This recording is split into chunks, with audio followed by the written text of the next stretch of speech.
In this tutorial, we will be dealing with resizable elements. So clicking here, we want to grab the handle here, not the actual element itself, but the handle of the resizable element. And we see the relative X path is this right here, which I have copied over here. So we will get the WebDriver Chrome, and we will get this website right here, and we will find the element within the driver that is the handle. And we have this initial size, which we can find using this. So we see that the style, width, and height is 200, 200. So if we print out dot size, our initial size will be 200 by 200. And if we move the handle around, we can see that the height and width changes.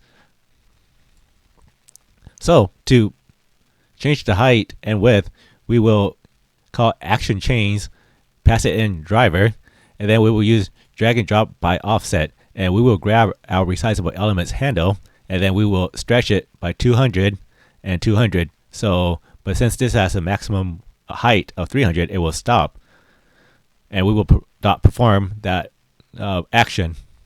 So our final size, we can get our final size by calling dot size again, and we will see that it will be 300 by 400.